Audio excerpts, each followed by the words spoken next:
the owner of Ethereum, and he was talking about the importance of layer 2 solutions, which is basically protocols built on Ethereum. And then I found Polygon-Matic, which at the time was under a 50 million market cap.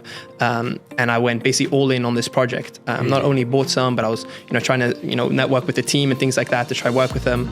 And at this time, Polygon was massively undervalued, and it was one of the top 3 performers of the cycle. Only BNB and one other coin performed better.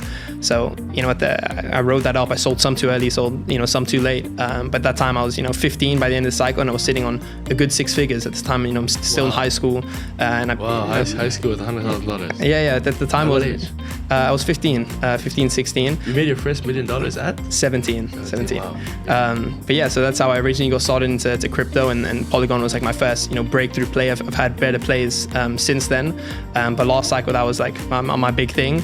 And then the bear market came, and I literally sold so close to the top. I was in an Uber on my way to my friend's house, and my Uber driver started telling me, I'm quitting Uber, I'm buying Shiba Inu, I'm going to be a millionaire. And just before, I'd read when the shoe shiner starts giving you stock tips, that's when the market's at its top. And I'd be reading a book a week for years, and that passage just kind of played in my head.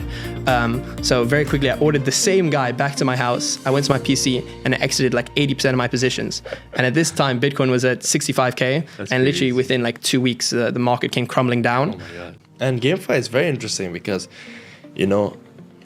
previously people used to play games and earn these in-game currency, which would be completely useless. But now you can get this in-game currency and actually make a living by playing games.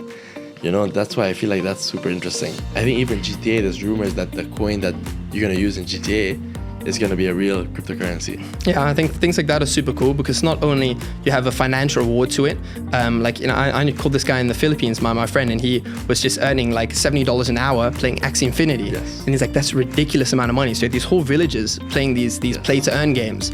But I think it goes a level deeper than that. It's also ownership. Say your Fortnite skin, you pay for your Fortnite skin, you can get banned, you can get a bunch of things and you lose access to that. Yeah. Whereas if you actually own it as an NFT, and it doesn't need to be this complicated NFT things, it'll be so seamless like internet technology is now. Yeah. Like it's still so in the early days. It won't have to be this NFT, you have to register. It'll probably just be on your gallery, on your photo gallery. You won't even know that it's an NFT, but you'll be able to sell it. I mean, similar to like CSGO skins are kind of already like that, in the sense that, you can sell them and you have this marketplace and it'll be built in through the game.